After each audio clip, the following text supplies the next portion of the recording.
The footage of US President Joe Biden on the world stage is a metaphor for our times. His faltering and failing on the presidential campaign trail, his incomprehensible mumblings, his advanced decrepitude, even his fragility. Just as that old man is done, visibly confused, spent, and needing time not in the glare of the spotlight, but more likely in a care home or perhaps in jail, so is the collective establishment of the West. As the one dieth, you might say, so dieth the other. The most powerful man in the world, nominally at least, appears senile, and inside the machine that he represents, the marbles are running lost. President Biden is the wizened cherry atop a stale, worm-eaten cake. The metaphor of senility and decay might usefully be extended. All around President Joe Biden, Sippy Cup Joe, is gathered an increasingly rigid support structure, a scaffold to stop the decaying ruin from finally, inevitably falling over. For all their effort, denial and obfuscation, it's anyone's guess how long they can keep him upright. It's also anyone's guess how long the corrupted West can remain standing in its present form, if at all. When a civilization persists not by maintaining and spreading peace, but by spreading war, including stoking the fires of global thermonuclear war, then that civilization is civilized no more. Those supporters of Biden are likely much more desperate than the old man himself. They would have to be, because at the moment, though some would say not for much longer, he is their golden ticket, a tarnished golden ticket to the Willy Wonka chocolate factory. While the old man drifts along, unmoored from the minutiae of day-to-day reality, those around him know all too well that for the time being at least, if they don't keep him in place, watch and guide him moment by moment, then they lose their power, and they can't have that. In many ways, the bigger problem we face in the West is the way too many trusting souls seek only to perpetuate a system, indeed keep faith with a system that's no longer fit for purpose. President Joe Biden is done, and the collective response to his incompetence is only to find another to take his place. If the Biden swamp has its way, another factotum will be manoeuvred into place, another rictus grin to distract the masses while corrupted entities wring the last drops from the system. It's a similar situation on this side of the Atlantic. Our leaders and would-be leaders are not suffering senile dementia, but they are also factotums filling roles at the pleasure of others within a system that is visibly misfiring and winding down like an old clock, stuttering towards a final failure that, if not arrested in time, may yet be catastrophic for billions. As a consequence of so much that's wrong, so much that has gone wrong, more and more of our money, rights, freedom, even safety and security must be taken from the many so that a rotten few might maintain themselves in the style to which they are accustomed. Thousands of young men and women are already cold in the clay of Ukraine, sacrificed for profit, and the net for catching more sacrificial lambs spreads wider all the time. In the US, a bill is passing through Congress that will see every young man between the ages of 18 and 26 automatically registered for draft, and so ready for call-up for whatever wars America wants to fight, against Russia in Ukraine, perhaps against China over Taiwan. Running alongside that freshly minted US legislation, which has already passed through the House of Representatives, are moves to register all women of the same age range as well. A person might wonder what the authorities have in mind if they need everyone between the ages of 18 and 26 registered ready for drafting into the military. For anyone still labouring under the misapprehension that the state cares about you, wants you well, then perhaps the realisation that those psychopaths appear to be preparing to sacrifice more youngsters on the altar of the god of war might open more eyes to the fact those regarded as leaders, those supposed to care, mean to do quite the opposite. More and more, I wonder why so many people continue to think and act as if they need looking after anyway, looking after by some idealised grown-up with all the answers. Even after all these years, all these millennia in fact, the search is still on for the good king, the ultimate father figure to keep the monsters at bay. Implicit in that behaviour is the childish wish for rescue by a hero, by a knight in shining armour. If we don't waken up and accept that no one is coming to save us, More importantly, that we don't need someone to come and save us, then we will be trapped in the fairy tale forever. The merest investigation of most of those that are attracted by the idea of the top job, the job of telling everyone else what to do, reveals characters who turn their backs on their own failings as individuals and persuade themselves instead that it's their destiny to dictate how everyone else should live their lives instead. As the generations have come and gone, we have somehow been persuaded to surrender more and more control over our lives, over the lives of our families and communities, to distant individuals who neither know us nor care about us. Personally, I think this is madness. All the headlines and manufactured panic now are about the so-called right, which is to say popular parties talking about the need for secure borders and the preservation of national identities, the preservation of cultures and the defence of a religion that served us well for most of 2,000 years. The fear porn about fascists and the like is from those dependent on the status quo who fear any challenge to their anti-human agenda.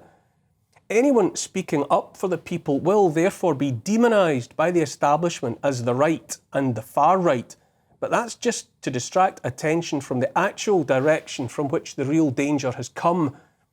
The West now is being nudged ever closer to international communism, world communism, one world government by those that presume to address and conquer the endless complexities of life with simplistic one-size-fits-all policies.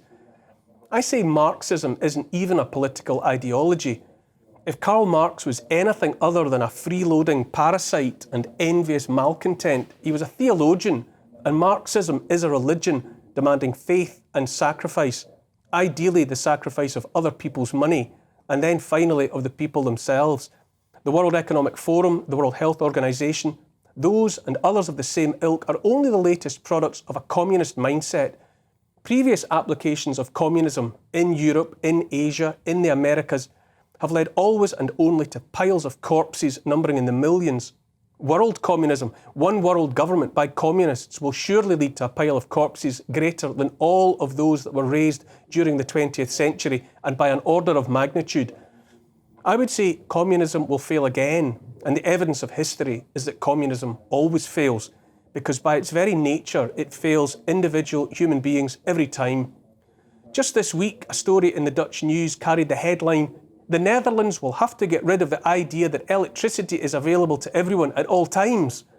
A first world country where politicians profess to live or die by progressive principles, walking back into the darkness of the days before the Industrial Revolution. Like rust, communism never sleeps and is always at work eroding the well-being of people and peoples.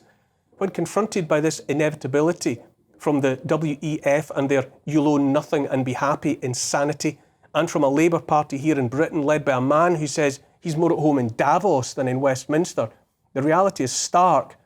So that the latest fiddling around the edges by those still believing the creaking past their sell-by date institutions here may yet provide the answer to the bigger problem are tragically doing no more than bringing a knife to a gunfight. I don't want a revolution, by the way. Revolutions are optical illusions, circuses for the hapless gullible, exploited by part of the elite to knock the incumbent group of the elite off their perches to make room. The angry mob is only the tool of the elite, briefly used and then cast aside. The English Revolution was not by the people. The French Revolution was not by the people. The Russian Revolution was not by the people. The list of revolutions that weren't by the people goes on and on.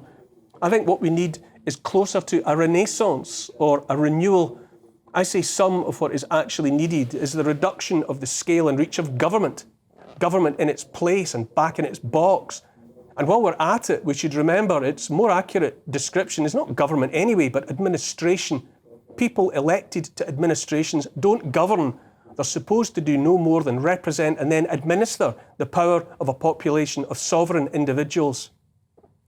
As far as possible, people should be left alone to govern themselves, which they're eminently capable of doing if big government would simply get out of the way. And before anyone trumpets local government, as long as the party system prevails, local government is a busted flush too, the disguised bankruptcies of one after another being cases in point.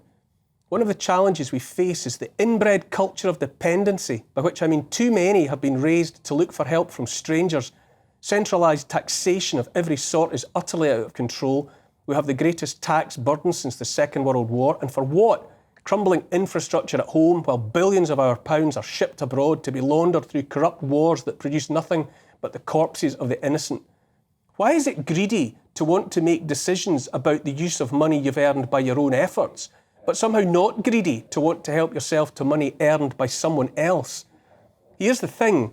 In the world of geopolitics, you might say there are no good guys anymore, just a miserable choice of dodgy characters, all pursuing their own self-interested ends, and to hell with the likes of you and me. But the mask has slipped. In recent years, and especially in the past few months, those that would lead the West have exposed themselves for what they really are, and it ain't pretty. As people waken up to the ugly truth, so too one nation after another is turning away from an old and bloodthirsty system, forging new alliances. After half a century of US dollar dominance, and in no small part due to the way that currency has been weaponised, more and more players on the world stage are trading in other currencies. No matter what they do now, the baddies are bleeding from self-inflicted wounds. What matters most is to take whatever steps are necessary at the ballot box and elsewhere to stop them taking the rest of us down with them. Now, let's have a chat with my aforementioned guest this evening, Alex Storey, Olympian and former Conservative Party candidate. Good evening, Alex. How are you? I am well. I know I covered a lot of topics there, but I do wonder, is America, the United States of America, that so you and I grew up being told we're the good guys, are they becoming, well, at the very least, some kind of international laughingstock? Well, I think that's the right conclusion to take. The point I would make is that if you choose a leader like Joe Biden, you cannot expect people to take you that seriously. He is a representation, as you said, of a decaying West, or at least a moral decrepitude. There is nothing about the character that's good. If you go back into his past, you mentioned jail for him, and I suspect a lot of people in the US, if they knew the truth about him, or if they dug a little bit deeper, they would agree with you that that's probably where he should end up if he doesn't die beforehand.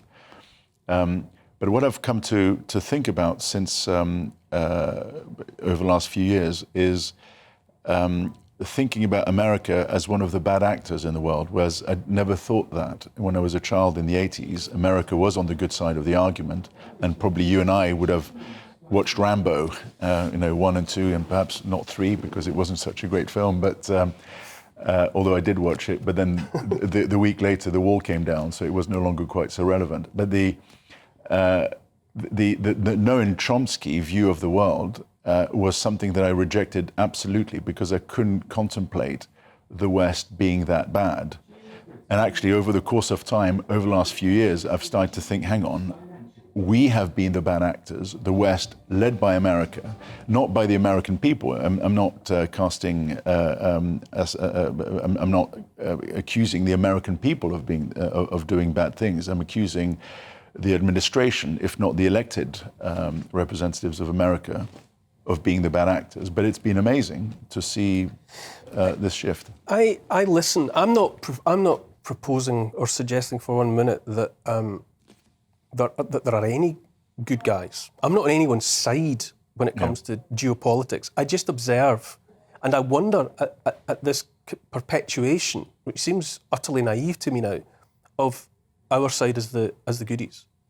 Since 1980, I made a note. The US has bombed or invaded, Iran, Lebanon, Grenada, Libya, Panama, Iraq, Somalia, Sudan, Afghanistan, Yugoslavia, Yemen, Somalia, and Niger. Yeah, I think I mentioned Somalia twice. However, and yet, at the same time, is held up as just an unquestionable force. But that's the point. I think the only thing that you can be in geopolitical affairs is be an observer, because there's not much that you and I can shift or change. And I think the really interesting thing about having good and interesting discussions with good people is that you can make objective observations. This was one of the reasons why I'm quite ambivalent on the war in Ukraine, because I was very aware in '99 that we were doing something that was fundamentally wrong. The bombing of Serbia, really shook me to my core, because I thought, my God, we're bombing a European city. for the state's right to stay united, because of course the idea was that Kosovo, the fight was whether Kosovo would go independent towards Albania or whether it was going to remain part of Serbia, which it had been for centuries. That was a big shock for me. But actually, then you start to think about Kosovo in 1999. Then you think about the invasion of Iraq, 2003, the 5-day war in Georgia in 2008, the bombing of Libya, the 2014 coup, essentially.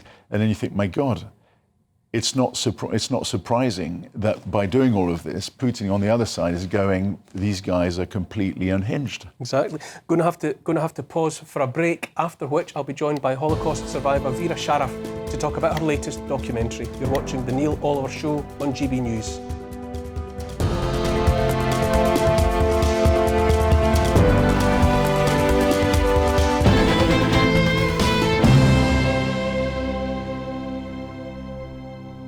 Welcome back to The Neil Oliver Show. My first guest this week is Vera Sharaf, a Holocaust survivor and human rights activist. She has a new documentary coming out asking if we are heading towards global tyranny. Vera joins me now. Thank you for joining us, Vera. Thank you for having me. A documentary called From Tyranny to Awakening. Can I ask, it's a big question, but what concerns you most when you look out at the world at the moment? Well, you know, whereas my other epic documentary, which was a 5-part series, Never Again Is Now Global, that focused on the relevance of the Holocaust to what is going on today and to the threat to humanity, and this time that it's global. From Tyranny to Awakening this explores really the suppressed, essential spiritual part of humanity. This has been totally suppressed, put under as though it doesn't matter. Only technological things matter. Only what you can measure, right? I mean, everyone has been geared in the West to do just that and to only value whatever is quantifiable. But human beings have much more to them than, you know, having the ability to do math and physics. And the spiritual part is what is so unique. And so decided to explore a bit about that part from people who are, you know, seers, people who have, you know, it's interesting. There are people who have talents that other people don't. But of course, everyone has something unique. And this is the other part. We are being treated as pretty much as a herd. And people have stopped using their God-given freedom of choice. We have choices. And those monsters who you talked about, the leadership in the West, that's their choice to be evil. They weren't born that way, you know? And what I think one needs to return to a bit, take time to listen to your inner intuition. In my case, it saved my life. In my case, truly, by disobeying authority, I saved my life, and I was 6.5. I sometimes, Vera, if I could just jump in there, I do wonder, I listen to you, and I know, you know, we've spoken in the past, you know, that you survived the camp. I wonder, have the lessons of the 20th century, or the lessons that we were supposed to learn from the 20th century, have they by now been completely forgotten? Totally. Because history has been relegated to irrelevance, including the Holocaust. It's just being used politically. But no, the lessons have not been learned at all. And, you know, I hate to say this, but yes, I've come to the conclusion that right now genocide is being committed in Gaza. And I'm not the only survivor who says that. Not the only Jew who says that. This tells you that really the Holocaust and what it really means has not been learned. people still believe that some people are, to be dismissed. That's called the Untermenschen. That's the way the Nazis called it, right? But that's how the West regards lots of different indigenous people. And so, Vera, what have you sought to address? What have you sought to address in your latest documentary? Such a huge topic. How have you been able to, crystallise it down into a narrative? First of all, people, if you just give yourself a chance to relax, to really smell the roses and all that sort of thing, because we haven't been. You look at people, no one is talking to each other. They're all with their cell phone. You go into an elevator, you go into a train, and it's all over. And really, it was supposed to be that you connect with people, but in fact, it has disconnected you from the people around you. You don't notice them at all. In order to reach into, spirituality, you have to take time. You have to give it a chance. It's not, this is not something that hits you over the head. And, spiritualists feel also that everybody, they're born into a specific time and that there's a specific purpose. And I really began to feel that in these last few years, that finally I realized that, yes, there was a reason why I survived. And that is to speak out and to call tyranny, a spade a spade. Bear with me while I just bring in my guest in the studio with me, Alex Story. Alex, Vera talking about the way in which it really chimes with me that our obsession with screen time, everyone looking into their mobile phones everywhere you go, and that we were supposed by that technology to be more connected. And Vera saying, actually, it's done completely the reverse. We're disconnected from the people around us. Yeah, that is. There is something. There's a profound challenge there, isn't there? Yeah, and so I'm blessed with 4 lovely children, and I realized one day, because I travel a lot more than I should, and I remember coming home every day and hearing the tipper-tap of my children running down the corridor and hugging their gigantic dad, and me really enjoying that little moment of real love, of unconditional love, which is so rare. And then one day, the same thing happened. I opened the door, there was complete silence. So I walked down the corridor, silence, and then I turned into the living room, and my 4 children were on devices, barely looking up, and as they did, they just went, and then they kept playing. So my Neanderthal reaction was to grab all the devices and put them in the bin. And I think, in a way, what we have to realize is that there's a real price to technology that stops of delegation, and I think that's what we have at the moment. Vera, reassure me, if you will, reassure me if you can, that there are reasons for optimism, based on the experiences that you have talking to those with whom you have directly communicated. Well, yes, I think that people really can rejuvenate. We have to take back our freedom and our brains to tell us what to do. We don't need experts to tell us how to live our lives. We don't need to obey authority when authority has been misleading us totally.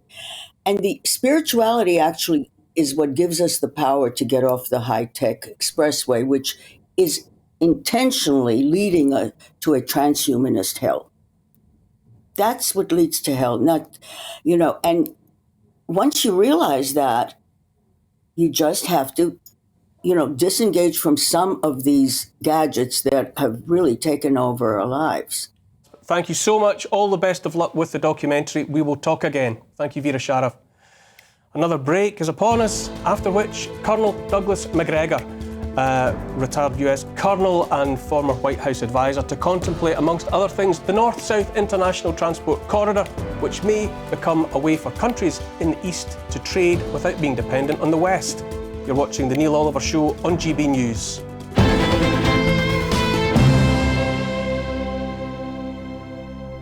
Welcome back to The Neil Oliver Show. I'm joined now by retired US Colonel and former White House advisor, Douglas Macgregor, to contemplate the North-South Corridor, an alternative trade route that bypasses the Suez Canal. Russia, Azerbaijan and Iran are developing the route to find alternative ways to go about the business of trade without being dependent on the West. Is this further proof of the United States of America's world dominance dwindling? Always good to see you, Colonel Macgregor. Thanks for joining us. Sure. How much does the development of this North-South Transport Corridor tell us about what feels like a realignment of the pieces in the geopolitical jigsaw puzzle? Oh, absolutely. I think the tectonic plates in the international system are moving and ultimately crushing America's political, financial, economic, and military hegemony. All of this, to be blunt, is inevitable in any case. Over time, these things happen, new power centers emerge, but it's happening very quickly now, largely thanks to our own, in my judgment, stupidity. But what you're pointing to in Iran is extremely important because it reaches beyond the countries that you just mentioned, Iran, Azerbaijan, and Russia. Right now, the Saudis are actually talking to the Iranians about participating in this and investing in it, the Chinese and the Indians as well. It's very interesting because, India right now is led by a Hindu nationalist, but the Saudis and the Gulf Emirates are looking at this particular route and looking past that hostility to Islam in favor of what they see as a potentially lucrative and secure alternative to what we see today, which is you move largely by ship over the waterways and up through the Suez Canal. So I think we're just seeing another attempt, as we are in the financial system with BRICS and others, to circumvent this oppressive financial system that we set up and then weaponized against the rest of the world. It's very interesting, Colonel, when you describe it that way, that there's a pragmatism manifesting there where, Hindu nationalism and Islam, put that to one side and get on with business. And it's the West and America, at least, that are hanging on to things ideological, as though that's the better path. Well, all people tend to cling to the obsolete. It's our nature. We don't want to give up what we know. Washington is similar to Versailles under Louis XIV. Everyone sees themselves at the center of the universe. Well, that's obviously not the case. We forget that the reason we were the preeminent power had a great deal to do with the fact that at the end of the Second World War, everyone else was in ruins. We escaped all of the damage. And of course, we did everything in our power to destroy the British Empire, which is something I still don't think people in Britain understand. Having destroyed the British Empire, there was no to us other than the Soviet Union. And the Soviet Union, for reasons that we now know, was really declining almost from the end of the Second World War until it finally collapsed. But we refused to give up this illusion that we've had for the last 30 years that there's nobody else but us. And instead of welcoming other nations to the international system and finding ways to do business with them, we've done the opposite. Look at what we've just done to the Russians. We're trying to steal money from them, which is incomprehensible. I mean, this is our financial system. What does that tell the rest of the world? It tells the rest of the world you don't want to use the American financial system because if you do, they'll steal your money. I mean, this is the height of stupidity in Washington. So this route makes a lot of sense to a lot of people. Bear with me, Colonel. Alex Story. It's quite a notion, isn't it? It's quite an idea to comprehend that America is the last person in the room to realise that the world has changed or is changing in such a fundamental way. Well, I think we mentioned it before, but in your speech, the evidence of decline is evidenced by the person leading it, and you cannot look at America with Biden in power and think, oh, this country is going in the right direction. And of course, all the old habits that person embodies, all the baggage is there. But what's for me one of the shocking things that happened when the invasion of Russia started was that we kicked Russia off the SWIFT system, and that we attacked Russian citizens, well, Russian people in Britain who were British citizens with Russian ancestry. So in other words, all the principles of law were thrown out the window, and we went for expediency. When we can do this because we're powerful. And that kind of attitude obviously means that the other powers are shifting away from this oppressive system. Colonel McGregor, it feels to me, and I said earlier in the show, it feels as though, against all of my expectations growing up, that America is becoming something of a laughingstock. It's behaving in such a way that it's looking ridiculous in the face of a changing world. Well, there's a reason that many of us refer to the clown show in Washington, D.C. And I would argue that over the last few decades, it's been a question of new cars filled with clowns pulling up in front of the Capitol building and the White House, emptying that set of clowns out and waiting another 2 or 4 years to bring in a new set of clowns. Yeah, I've got to be frank with you. There are very few people that I run into in Washington, D.C. that are really grounded in reality. And if you are not grounded in reality, if you've decided you are the center of the world, that you are right, that everyone else is wrong, then it's very difficult to reconcile yourself to a new world. It's just incomprehensible. I was reading the other day about Dean Acheson after World War II. We were very full of ourselves and said no important matter can be decided anywhere in the world today without American military, political, economic, diplomatic participation. That was 1946. Then in 1992, 93, we had Madeleine Albright, whose name was not indicative of her abilities. And she sat there and told everyone, well, we're the indispensable nation. Nothing can be decided without us. I mean, it's this sort of unbridled hubris and arrogance that is now finding its way into the dust, I think. I think we're going to be humiliated because the rest of the world doesn't have to play in our particular sandbox. And that's the lesson of this route. And your guest mentioned the SWIFT system. That's another problem. It takes time to build alternatives. But if we've done anything, I think we have forced cohesion on the world against us. I mean, China and Russia cooperate for a whole range of reasons. And everybody in the United States thinks this is awful. When in reality, if you look at history, it's a very good thing. Each side has something to sell the other. That's good. That's not bad. We've seen plenty of evidence for friction between China and Russia. Instead of saying, this is actually a good thing, looking at our own position, one of the things that we've never understood is that you can build fast sea lift, you can build super fast trains, and you can move goods from Europe to Asia faster through the United States than you can by sea anywhere else in the world. We've never tried to do that. We just take it for granted. We're the center of the world. Well, we're not. We're going to end up much like the Mediterranean ended up, I think, once Columbus discovered a new world. Suddenly all the trade switched from the Atlantic coast of Europe straight across to North America and South America. I think we're going to have a similar experience as Americans with the rest of the world, because the rest of the world, quite frankly, doesn't need us. They can do without us. So we should be interested in participating, but we want much more to control, dominate, and impose ourselves. And this is a problem in Washington. If we got rid of these people, it could change dramatically overnight because, Neil, the average American could care less about hegemony. The average American says, we don't want it. We don't need it.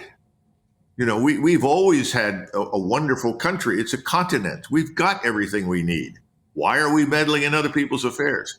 So the average American would sign on in a heartbeat. I mean, most Americans, if you say, what about NATO? They look at you and say, yeah, what about it?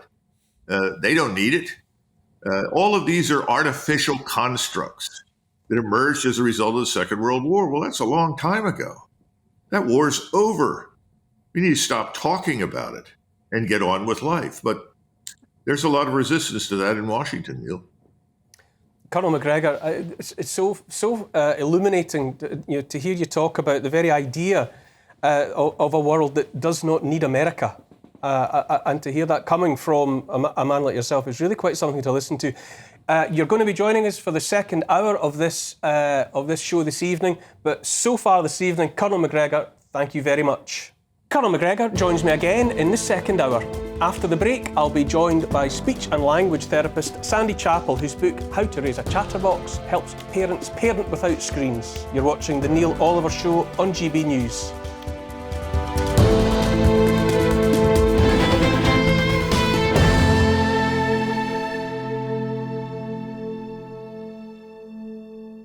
My next guest this evening is author Sandy Chappell. Sandy has written a book entitled How to Raise a Chatterbox, encouraging parents to keep their children away from screens as much as possible. Sandy joins me now, I hope. Hello, Sandy, how are you? Hi, Neil. I'm good, thanks. Thank you very much for having me. Such a fascinating topic. I'm a dad. My kids are grown now, but I well remember the early stages of communication. How best does a baby, an infant, learn to speak? The best way is by social interaction, by listening to their parents and their family and people around them, and by them adults and other people responding to what the baby and the infant's trying to communicate. They certainly don't learn by staring at a screen. And the shocking thing is that studies show babies are being exposed to screens from as early as 6 months old. I must also wonder with you the extent to which the COVID era took its toll. I'm thinking about face masks on adults, which presumably meant and restricted access to extended family. The extent to which that inhibited that natural copycat action of babies following what their parents' mouths were doing. Absolutely. And the impact of masks was really downplayed. But clearly babies look at adults' faces all the time. And also when I'm working with children with speech problems, I sit opposite them so they can see my face. And I'm constantly asking them to look at my mouth so that they can see the shapes of the sounds, because that's partly how they learn to make those sounds. So yeah, that did have an impact. However, I would say lockdowns had the biggest impact of all. They had a devastating impact on children's speech and language development. And we went from, before lockdowns, we went from 1.5 million children who were struggling. We now have 1.9 million. That's 1 in 5 children who were struggling in some way with their talking or understanding. And the numbers aren't going down. And I think that's partly because a typical day of young children at home changed beyond all recognition, and it hasn't gone back again to the way it used to be. So there's an increasing reliance on screens, different devices. Bear with me, Sandy. Alex, you were talking about it earlier. It's something that plays on my mind all of the time. So profound, isn't it, that in the last few years we actually managed as a society to inhibit the ability of our youngest generation to speak. Yeah, I mean, it's one of these things that you see when you see children on devices. They're hypnotized, there's no communication, and they become a stranger to you. And there's nothing quite as depressing as having children in your house who completely ignore that you're there and have a closer relationship with a part of the world that they don't know. And they've turned their parents and siblings into foreigners in their own homes. And that's the observation. But if I can add a couple of things on COVID and the masks, for me, that was the most heartbreaking thing was, one, seeing children with masks on. Not being able to see them smile, in particular when they're quite young. They've got this cherubic face and you just want to hug them because they look so sweet. It changes when they get a bit older, obviously. But and the second one was the inability of children to go and play outside Of course, when we were younger, when you were punished, you had to stay indoors and you were kicked out of the house, and being out was to be free and to have fun. Now it's exactly the opposite. If you shove your children outside, you're punishing them, and if you keep them indoors in front of their devices, you're rewarding them. Sandy, I have to ask, what hope is there for the adults to break infants and babies and youngsters away from screens when every adult, almost without exception, is similarly addicted to the drug, in inverted commas? Absolutely. We definitely have to lead by example and spend as little time as we can on our own screens when we're with our children. One of the shocking things for me is that 25% of 3-year-olds have their own smartphone. And I just can't get my head around that, because they will not benefit from that at all. In fact, it's harmful. The recent Education Select Committee concluded that the harms absolutely outweigh the benefits. So we need to get young children off screens, and they don't even want them, Neil. I did a bit of an experiment at work last year where I took an iPad in for a term and I let children choose an activity out of a toy bag, and not one child chose the iPad. They all chose to play a game, like Pop-Up Pirate, Hungry Hippos. They wanted to do a jigsaw puzzle. Not one of them wanted to play on the iPad. So I stopped taking it. That is interesting. But I believe the technology that we're inviting babies to look at is the most addictive technology that the world has ever known. It's interesting that obviously for a certain period of their time, naturally they're less inclined. The hooks don't go in right at the beginning. It's almost as though it's because adults, for want of a quiet life, are handing and giving kids no option but to look at the screen because it's easier for the adult. There is that. And there's also parents want to do what's best for their children. And these apps on the App Store, there's 500,000 apps that claim to be educational, when in fact most of them aren't. App developers can use whatever language they want. So we really need some quality standards there so that that doesn't happen. And parents simply shouldn't be giving children devices, because very quickly they do get addicted and they start asking for them, and then behaviour problems kick in when they can't have what they want. Sandra Chappell, it seems we are, or we have, made enemies of our own future, and clearly something radical must be done to break us all out of the habit, not just toddlers. Sandra Chappell, thank you very much for your contribution this evening. Thank you, Neil. That's it for the Neil Oliver Show on TV this week. There's plenty more online, though, at gbnews.com, where I'll be discussing peace talks in Ukraine, the petrodollar, and why we have lost the ability to build, well, pretty much anything. Thanks to all my guests, especially to Alex Story. He'll be staying with me for the second hour. Free Speech Nation is up next on the telly. I'll see you next week.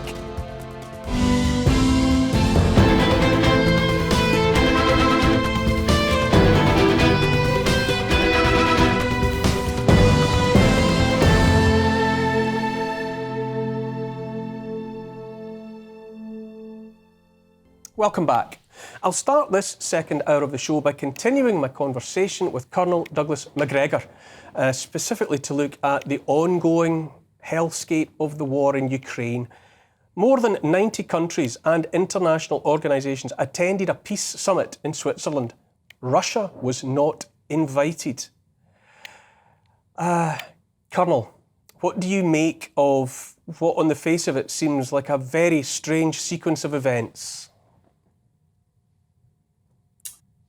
Well, one has to characterize the supposed peace summit as an extension of the larger clown show that we mentioned earlier. The tragedy is that the war is over. Ukraine has lost. It's been devastated. Millions of people have been driven out of the country. We know that at least 500,000 to 600,000 Ukrainian soldiers have been killed. And in recent weeks, which is usually the case in wars, as the Ukrainian army has been overwhelmed with Russian firepower and troops, they've lost many, many thousands of people, more than they normally did. So I think it's quite clear the war is over. Now, the question is, what does Russia do? And this goes back to the false accusations of, well, Russia wants to conquer Eastern Europe. Russia wants to do this, wants to do that. And as I've said before, if Russia had at most the ability to put 190,000 men in the field in February of 2022 and actually led into Eastern Ukraine only with 90,000 people and was told, and troops were told, try not to shoot anybody because what we really want is a recognition from the West that we have legitimate security interests in Eastern Ukraine. We want an end to the attacks on Russians. We want Russians to stop being abused and oppressed by the Ukrainians. We don't want any American or NATO missiles inside Ukraine that can threaten us. So we're really here to make a point. Well, the point was taken and ignored. And so Russia finally had to make the decision that what we thought was going to be a short demonstration of our seriousness has turned into a major war. Well, they've done everything they could to recover from the initial few months, and they have won this major war. The question is, what do they do now? They just sent us a proposal and said, look, Ukraine has to be neutral. If it's neutral, we're happy with that. And then stipulated that the areas that they have now annexed to Russia, which are historically Russian and have Russian speakers in it, that remains ours and won't change. They didn't mention anything about Kharkov. They didn't mention anything about Odessa, interestingly enough. They simply said, if you'll accept those things, then let's talk. One would think that any sane man seeing the human tragedy in Ukraine, just on the basis of the ruins that have been created in that state, would step forward and say, absolutely, let's stop this right away. We don't want this to escalate. We don't want it to run out of control. The opposite is the case. And unfortunately, I think this administration and the Congress are insistent that their vassals in Western Europe follow suit. I continue to wait for someone in Berlin to sober up and recognize that it's time to end this and hopefully dislodge this man Schultz from power, because no one sees any hope for Paris or London at this point. They seem to be as committed to the insanity as we are. And of course, it's back to the other problem. Americans always view warfare and destruction as something that happens on someone else's soil. It doesn't happen here. And since we don't feel the pain, quote unquote, frankly, the average American doesn't pay much attention. And as long as the average American doesn't pay much attention, the ideologues in Washington who are enriching themselves and expanding their personal power are going to continue to do these stupid things. Do you get any sense, Colonel, of any reality in what is so often said that if Putin is not stopped in Ukraine, that he will reach further into Europe? Is there any credence in that? Well, it's completely absurd. If there's one thing Putin understands, and this is a man who understands the history of his own country, the Russians do not want to be stuck with the job of governing Ukrainians. I mean, they have a long history. Everybody knows that the Ukrainians, particularly in the western portion, are very resistant to anyone's rule. I mean, one of the jokes in Moscow a few weeks ago was, well, maybe the Poles will make peace thinking that they can have Western Ukraine, which used to be part of the Polish-Lithuanian Commonwealth. And everybody chuckled, well, good luck with that. How did that work out? You had the Cossack Rebellion. Millions of people were killed because the Ukrainians wanted nothing to do with the Poles. And during World War II, the Ukrainians killed 100,000 Polish men, women, and children behind the lines. This area is a place nobody wants to deal with. Unfortunately, we saw it as an opportunity to cultivate hatred and hostility to Russia. Well, that worked. But in the meantime, we destroyed Ukraine. And the Russians have built themselves up and probably to be the preeminent military power in Europe, if not the world. It's ridiculous. Alex Story, what do you make of the Colonel's assessment? I mean, has the time simply come where the West has to acknowledge Putin and what Putin has always wanted out of this clash? Yeah, I mean, one of the biographies that I've read, Philip Short's biography on Putin, is actually quite clear about this expediency that we were talking about, the bombing of Belgrade in '99, the Iraq invasion, the 8 or 5 day war in 2008, Libya, and then this constant move, first of all, moving or dealing outside of the law, breaking into people's sovereignties, and then moving further, closer and closer to Russia itself, and completely ignoring the neutrality of Ukraine. I think that's what that we're dealing with, and I completely buy the argument that it's a local war that needs to be resolved in the Ukraine, but there's no desire from the Russian perspective to go beyond, in my view, into Poland. And there's also lots of really good reasons for this. One of them is that the birth rate in Russia is relatively low. There is no Stalin-type armies of millions of men. My view is that we've been in the West, in particular in Britain and the US, completely overselling the idea that the Russians want to conquer Europe. But there's this idea of paranoia. These bodies, the British government and the American government, seem to want they seem to need an enemy in order to be able to do what they want to do. Colonel, the evident disregard with which Putin's suggestion has been met. I was immediately reminded of when the Celt Brennus invaded Rome 300 and odd years BC and conquered. And when his demands for gold were being quibbled over by the Romans, he said, "Vae victis," woe to the vanquished. Surely, it's beyond the time when the West can be surprised that Putin demonstrably continues to want that which he wanted in the beginning, which was security for Russians in the East. Well, what a dark day that was for the Celtic race when they opted for gold and drink and left. They might have spared the world Roman oppression, but that's another story. Look, this is the product of a relatively small ruling elite in the West that decided for a whole range of reasons at the end of the 90s or the beginning of this century that they were going to weaken and ultimately strip Russia of its resources and implant their own government and run the place. Your guest mentioned the Balkans, and I was involved in Bosnia-Herzegovina and then ultimately the Kosovo Air Campaign.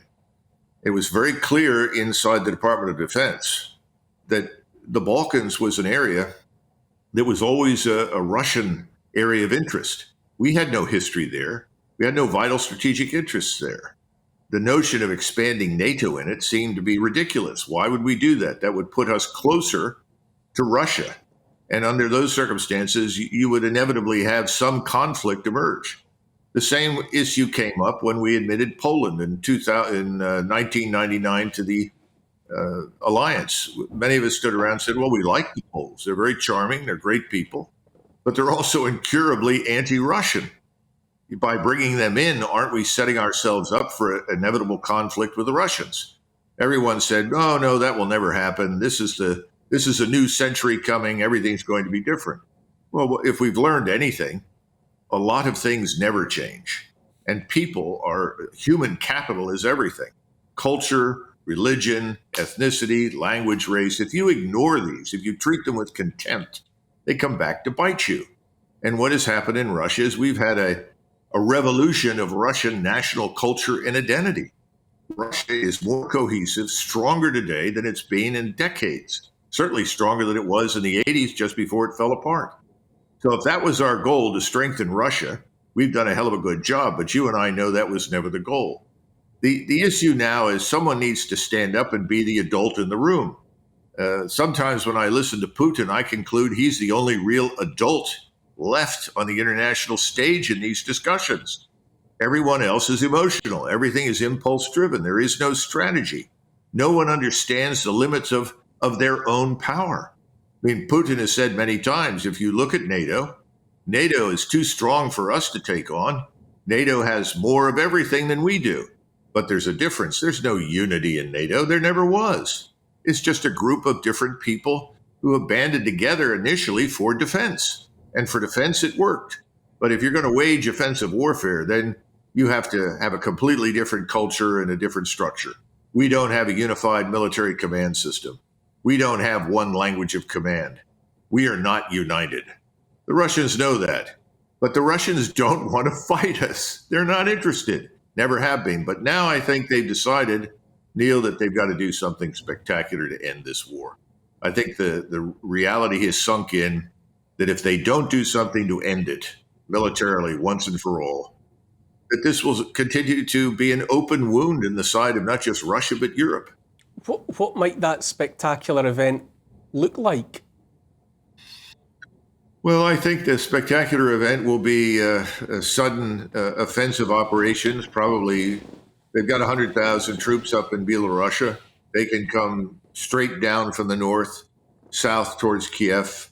They've got another 700,000 troops in and around Ukraine that they can bring to bear. They can cross the river and go into Kiev. Remember, Kiev is the equivalent of Jerusalem in the Russian Orthodox faith. Kiev is the birthplace of Russian Orthodoxy. There has never been a desire to destroy anything in Kiev. But I think now their view is we're going to have to do this because it's the only way to rid ourselves of this puppet regime that Washington established in Kiev. There's a great deal of debate around at the moment concerning the petrodollar. Some people say there never was a formal agreement that gave primacy to the petrodollar. Other people say, oh yes, there was, and yes, it did. But in any event, are the travails of the petrodollar at the moment another symptom of that turning away from America, turning away from the West in frustration as much as anything else? Obviously, I think it is. And for Saudi Arabia to do what it's done, which is essentially walk away from it, signals clearly that they're prepared now to do business with other countries and other currencies. Remember that the reserve currency position that we've held has enabled us to effectively pass our debt on to others. No one right now is buying our long-term bonds. Guess who's buying them? The Federal Reserve, the bank itself. There is some interest in short-term bonds. That means 2 years. Well, what does that tell you? No one wants any long-term investment in the United States anymore. Why is that? Well, there's a sense that our economy is fragile, our financial system is not strong, that we as a nation are in decline. And there's this sense that we can no longer be trusted. So, yeah, I think the petrodollar's disappearance is a very serious matter. And I think there's something else that we need to understand. The Saudis and all of the people in the Middle East have said, we're not going back to the way things were. What Israel has done is unacceptable. And the United States has underwritten this. They're finished as far as the people of the Middle East, the Near East, Southwest Asia are concerned. We, the Americans and the Israelis, are finished in that region. It's a very, very sad event, and it's something from which we will not easily recover. And it's why I continually worry about the very existence of Israel, which is something that nobody seems to want to admit, but I think it's a very real problem. If the entire region turns against you, you've had it. I think it's going to happen in Europe, Neil. I think Europeans are going to turn around and say, what have we been doing? The Americans were supposed to enhance our security to help to defend us. What have they done? We've dragged the Europeans into what? Conflict in Bosnia-Herzegovina, conflict in Kosovo, conflict in Libya, conflict in Afghanistan, conflict in Iraq. We've treated everyone as though they're vassal states and they have an obligation to surrender their soldiers to our use. This is ridiculous. That's why all of this is falling apart. Alex Storey, that's quite a gloomy pronouncement there, up to and including, the existential threat to Israel, the walking away from the petrodollar. It's quite a set of symptoms that seems to be afflicting America and its Western allies. Yeah, I think we can put America and the West in the same bag. For me, the reason for this is hubris, and it's this constant repetition and behavior, which suggests that you think you know best. And it grates over the course of time. As human beings, I think if you were treated by your partner like America treats its friends, eventually you want to walk away from that abusive relationship. But I think that this is, for me, the big shocking move that we made was to completely throw the rule of law out initially in the war, which I mentioned before. But we treated other human beings who were in the UK as criminals just because they were Russians or because they had Russian ancestry. For me, that's a sign that we no longer behave in a proper way, and as a result, our counterparts are quite right in saying, well, these guys are no longer they're unhinged. We can't trust them. We can't read their moves. The only thing that we know is that they will use violence and force in order to try and get their way. The negotiation part is missing, and the respect is no longer there. Colonel, November, the possibility of the return of President Donald Trump in or out of jail, depending on the way events unfold. Would he, a businessman to his marrow, be more inclined to adapt, let's say, to the new picture? If President Trump follows his instincts, I think we could find ourselves extricated from the business in Ukraine very quickly and find some new way forward that involves, if not reconciliation, then cohabitation with Russia and Europe. The Middle East is more difficult because of the enormous power of the Israeli lobby in the United States and the money that's involved there. That's a serious problem. So I don't know, but there's something else that we need to keep in mind. And I like President Trump. I have a great deal of affection for him, and personally. But the people with whom he surrounds himself are important. And he's currently surrounded with people who are, in my judgment, antithetical to the interests of a new and better world. I think they are very much in the reactionary category.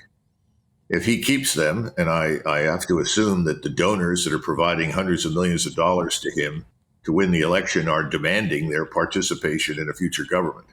If he keeps them, not much will change. That's the problem.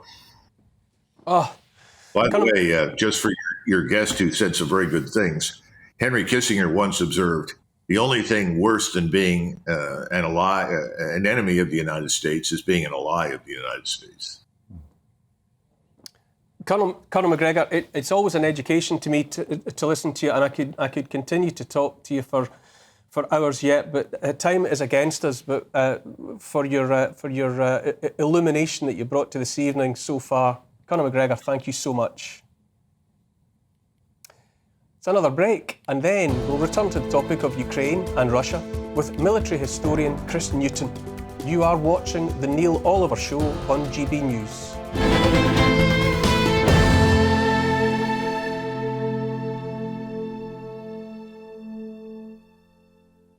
Welcome back to The Neil Oliver Show.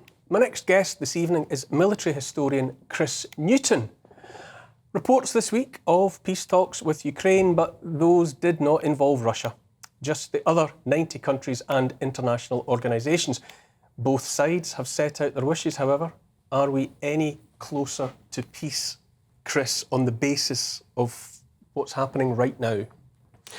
I don't think so. Essentially, the way in which I see this struggle between Russia and Ukraine, it's part of a wider ideological struggle. But on the one side, you've got Ukraine in the West, seeing the European state system based on state sovereignty, and Ukraine is entitled to its own foreign policy. On the other side, you've got Russia, who believes in that Ukraine is essentially part of Russia, is part of the Russian Empire, and therefore Russia, as a great power, is entitled to have a say in Ukraine, to absorb Ukraine into its empire orbit. And therefore you've got, these are two very different conceptions of international order and the European state system. It's difficult to see where the middle ground is in that. Do you think, is it fair to say that it's still the case that by everything that he's done and continues to do, that Putin is trying to absorb Ukraine? From the beginning of his response to attacks on Russian-aligned Ukrainians in the east of the country, the move has always been to concentrate on that part of the territory. Is it still reasonable to say that Putin seems to want to absorb Ukraine and as others say, to then contemplate more of Europe? I think at the beginning of the war, remember the focus wasn't actually on the Donbass. He was trying to capture Kyiv and implement a regime change, force Zelensky out of power. He didn't achieve that, and therefore he then turned his attention to the east and tried to get to the eastern part of the Dnipro River. And every time he's tried to take a big chunk of Ukraine, he's been thwarted, and his ambition is decreasing as the war has. We were just listening to Colonel Douglas Macgregor, a retired colonel, former White House advisor, who has said on this show before and said again today that the war is over, that Putin has won the war, this major conflict, and furthermore, Colonel Macgregor suggests that at the moment Putin is behaving like the only grown-up in the room. I don't agree with that at all, really. The analysis, a lot of the analysis of Ukraine and my frustration of the analysis of this conflict is that it oscillates between Russia's won this war, Ukraine's finished, and then people on my side of the argument sometimes have said, especially when Ukraine has had success, Ukraine's going to capture Crimea in 6 months and so forth. The real situation is in the middle. I mean, the situation at the moment is that the Russians have tried to launch this Kharkiv offensive, which they've managed to advance about 8 kilometres, but the Ukrainians have managed to stabilise the line there. And the Russians haven't been able to exploit diverting Ukrainian resources, hasn't been able to exploit elsewhere in the front. And so you have this war of attrition. It's more of a stalemate at the moment. And war's unpredictable. It's, you can't make bold predictions like that, I don't think. Alex, would you assess the situation? Is Ukraine holding Russia at bay, or as the Colonel suggests, is it Putin's restraint and having relatively modest ambitions that are actually explanatory of how things have unfolded? Yeah, so the way that I saw the initial move of the Russians into Ukraine towards Kyiv was very much in line of what I think the Russians did in 1953 in Berlin, in 1956 in Hungary, and in 1968 in Czechoslovakia. It was essentially a statement of intent. I don't think it was to conquer the entire place. It was essentially saying, we do not want Ukraine to be part of the US sphere of influence. We want this country to remain neutral, as had been agreed, at least verbally, with all the powers, I think all the way back to 1994, 95. The second bit I've realized as I've been tracking this war for the last couple of years, first of all, that it's very difficult to get accurate information about what's going on. And that's another revelation, which is the amount of propaganda that you have on this war. As you say, it oscillates between initially the Russians are really not very good at war fighting, to Ukraine is losing. But having said all of this, having tracked as best as I could, the big change in my mind was the battle of that very large battle, and I've forgotten Bakhmut? Bakhmut. The Bakhmut battle for me was a turning point, because that's when I realized that the West doesn't have the capabilities, although it has large armies and large budgets, it doesn't have the capabilities to fight a war on Russian terms. And the reason why I say this is because CIA documents released, I think, showed that the Russians were shelling Bakhmut to the about 60,000 shells a day, and the entire EU could only deliver, the entire EU countries could only deliver 40,000 shells for the year. And so what you saw, and what I realized, is that actually Russia has an army that's functioning, that has a lot of kit, that has a lot of talent behind it. And once they regrouped from this initial, perhaps debacle, as we'd call it, what you're seeing is the Russian army grinding down its opponent in a First World War style kind of way. But you can see the progress is actually quite fast. You know, it's, as you said, you know, it's 7-8 miles, but actually now it's the front has moved 30 or 40 kilometers from when it was just last year. Chris, 500,000 dead is an estimate that the Colonel quoted. Whatever has happened so far, surely this war has to be brought to an end.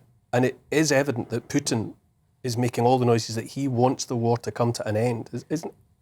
Can't we say that enough's enough?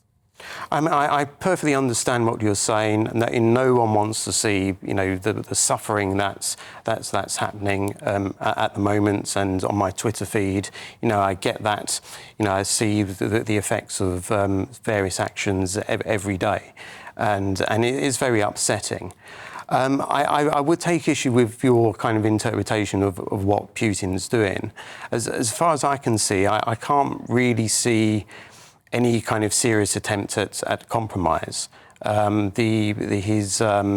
His stated kind of terms is still he wants to keep the territory that is captured and even some more of that territory, because he hasn't captured, for example, all of Donetsk Oblast, and he wants, you know, Ukraine, you know, in some kind of status that wouldn't allow it to determine its own foreign policy position.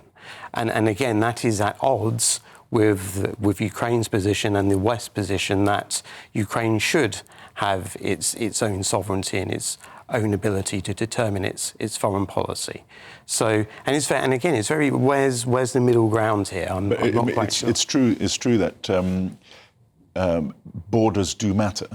Right. So, I mean, it's something that perhaps our government should remember, because, of course, we have no borders here, but we're trying to fight someone else's border, or for the protection of their border. But the conundrum, of course, is that there are certain principles that we all more or less espouse, which is that sovereign countries are sovereign, and they should be allowed to do what is their sovereign right. The issue is that you have the reality of big power plays, which is, and you have to respect the power of the opponents that you have in the game. And so if the agreement was this country must remain neutral, we in the West stand accused in a way of having poked the bear quite a lot by having interfered in Ukrainian politics, which in itself is also not great. Going to have to jump in only because time is against us. It's clearly going to involve the wisdom of Solomon to find a way through to the peace that's so urgently required. But Chris Newton, thank you so much for coming in this evening. Now it's a break, after which more on the petrodollar. Is the US's dollar dominance coming to an end? I'll be discussing as much with Professor Syed Marandi.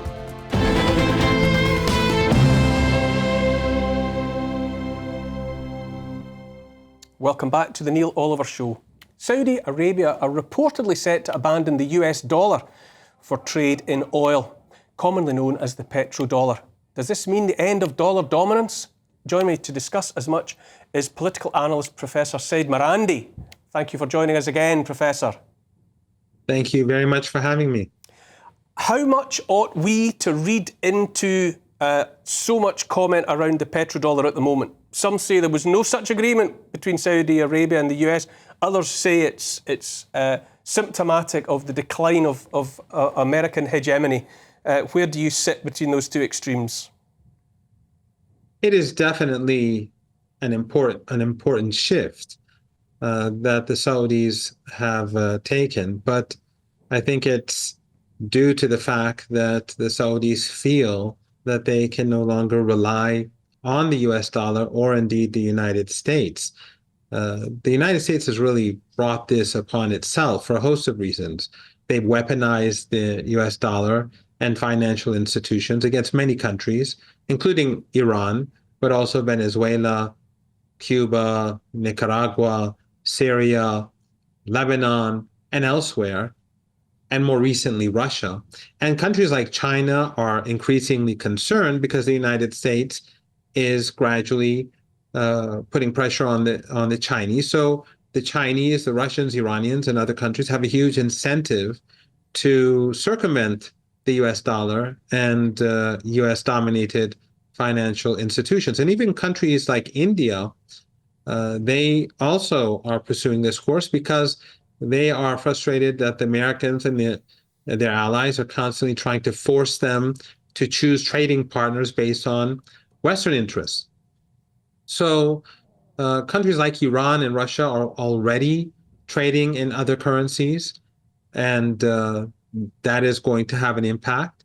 We are seeing the rise of BRICS, and BRICS is moving towards establishing mechanisms to trade without using the US dollar and, again, Western financial institutions. So I think what the Saudis are doing is a part of a broader shift. And again, as I said, this is something that the Americans have done to themselves, and also the very fact that the Americans are constantly printing money effectively now. I think that reinforces this sense of urgency that something has to change. I spoke earlier this evening, Professor, about Joe Biden being a metaphor for the decline of the US. I wonder, this seems to be happening quite quickly, although clearly it could also be interpreted as an incremental process over a longer period. But also under Biden, after all that investment and lives lost and billions spent in Afghanistan, it was suddenly over. And all of that investment and all of those lives were sort of cast aside for no gain, but back to where we started. Is this yet another thing that's happening under the decrepitude, let's say, of the administration as made manifest by the man Joe Biden?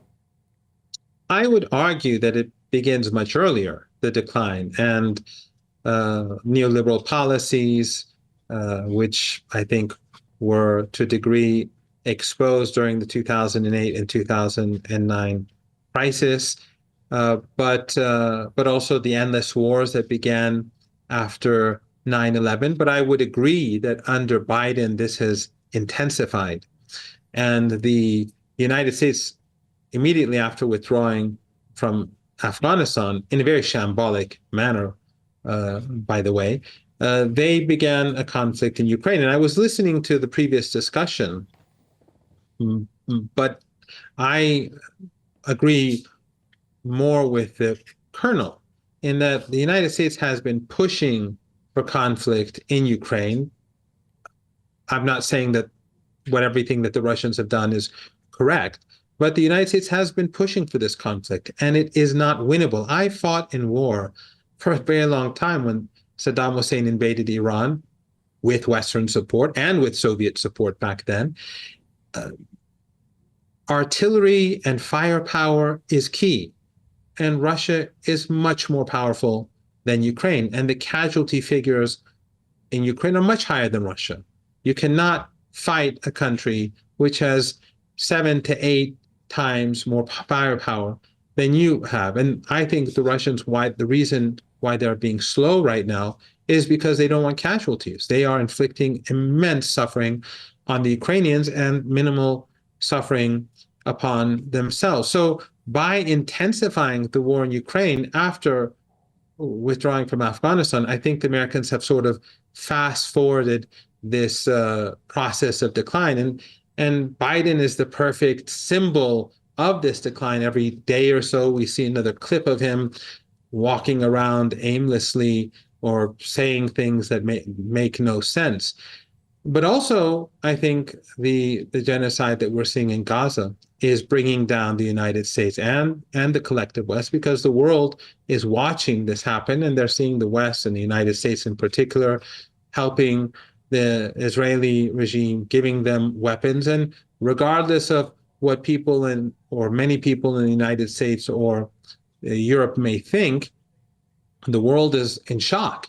And this has destroyed Western soft power. So you see the economic decline, the military decline, the political decline, and the soft power decline of the West happening simultaneously under the watch of someone like Biden, who doesn't seem to know what's happening.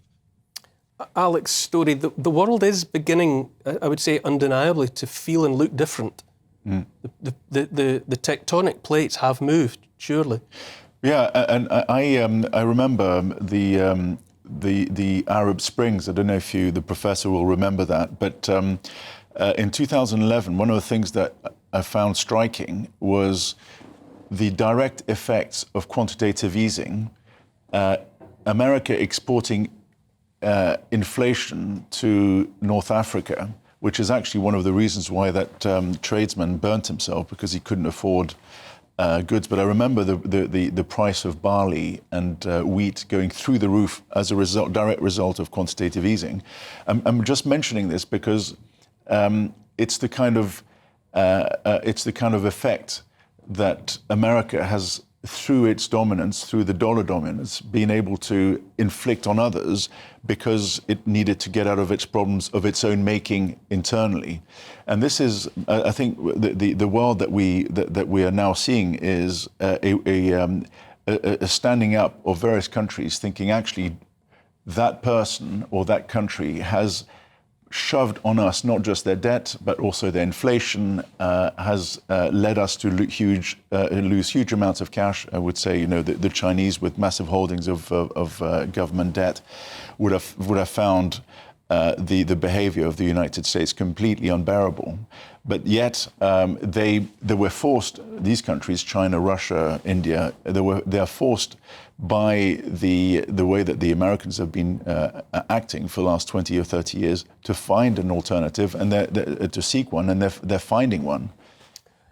Professor Said Marandi, it's always a pleasure to talk to you. I'm afraid the clock has run out on me this time, but thank you so much for joining me this evening.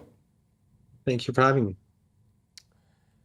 My last guest this evening is, undoubtedly a friend of the show. Ralph Schulhammer joins me this week with a fresh topic about how we are regulating ourselves to the extent that, as Ralph will say, we're losing the ability to build anything, to create anything. Thousands of pages of paperwork and compliance and all of the rest of it. Ralph joins us now. Always good to see you there, Ralph. It's a very interesting topic that you've touched on before on the show. This idea that we're, regulating ourselves into some kind of fossilized, ossified state. Oh, yes. I believe this is the biggest story of our times, at least in the West. I mean, I can give you a couple of numbers on this. I did some research for today's show, and I found this great story about the subway station at Surbiton. I think that's around London somewhere. And they were so proud because it only took them 10 years to build a second staircase. So if it takes you 10 years to build a staircase, that tells you a little bit. Then I also looked up kind of investment in British infrastructure. So much of Britain's schools, hospitals, roads, right? Many of the things were built in the 60s and 70s or before that. So we really live off the things that we built in the past. So this is not just a talking point or I'm being hyperbolic. This is something we see. Look at the roads, look at the bridges, like all this was built in the past. We are maintaining something. We're living off the capital of previous generations, literally and metaphorically. And I think this is the big question.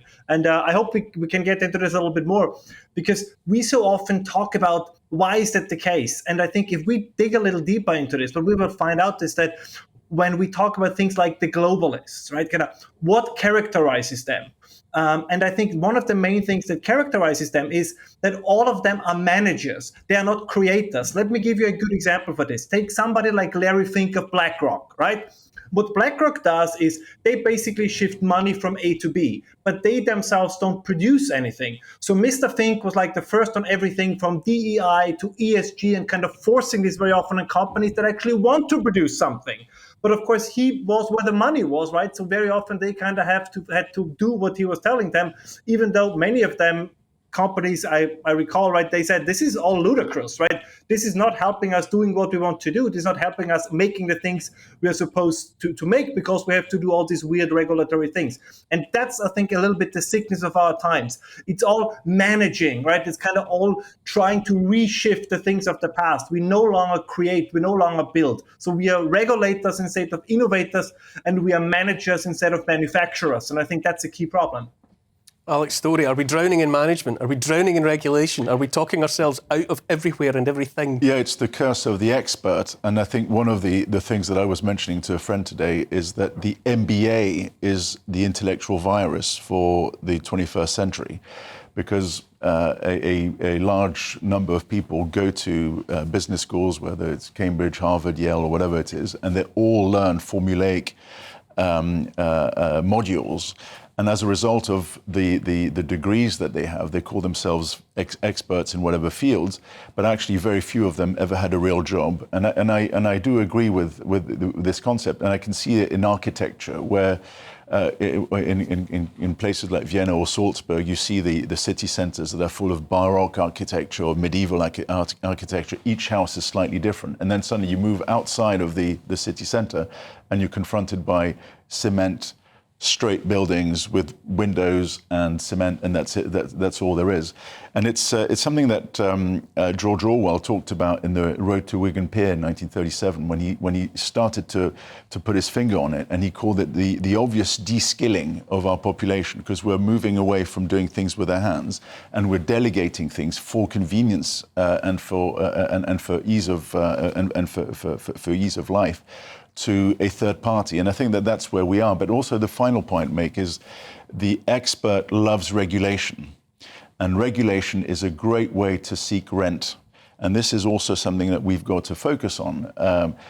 Large corporations and large institutions do not want to work for a living. They're not really concerned about their clients or their customers. What they're concerned about is not to have to compete against the other. So if they can be paid permanently through the taxpayer or through regulation and stop competition, they're doing well for themselves.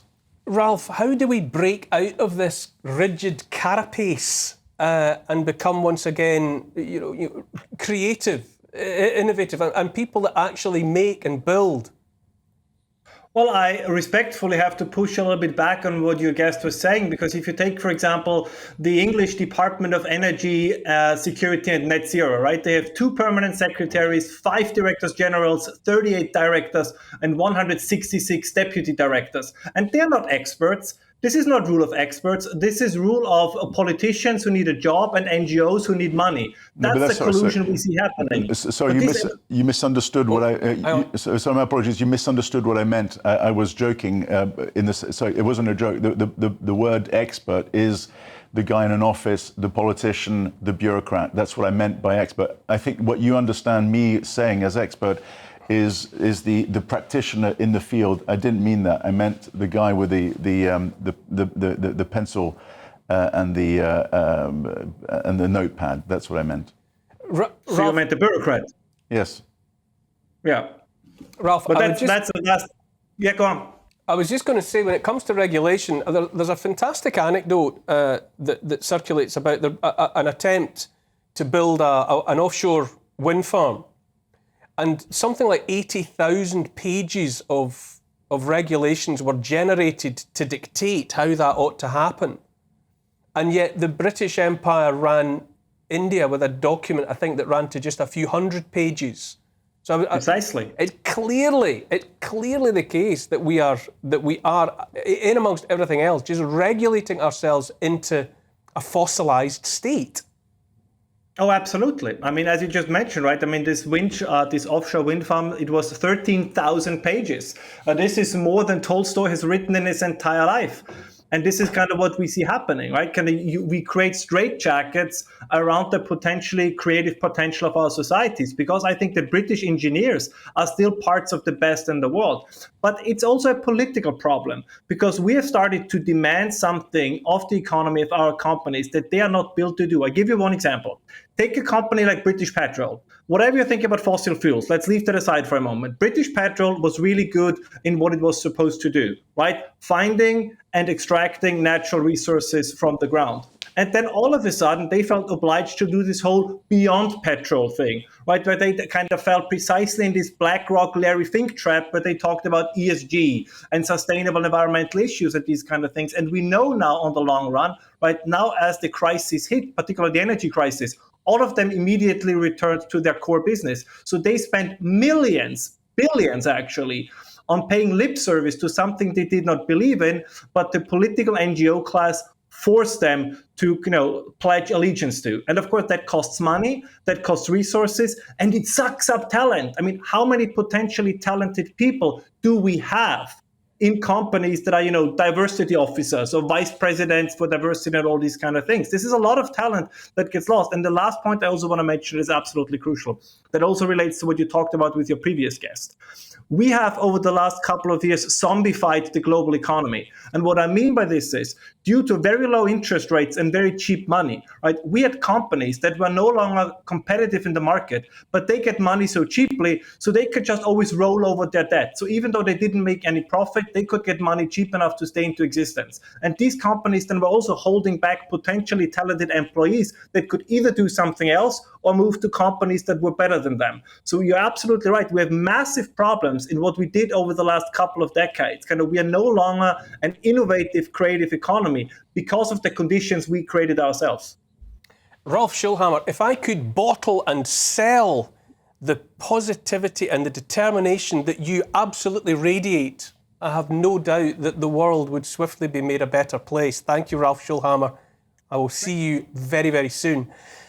I've run out of time once again. So thank you for watching the Neil Oliver Show on GB News. And thanks most of all to Alex Story for bearing with me for the duration. All being equal, we'll be back in the same place at the same time next week.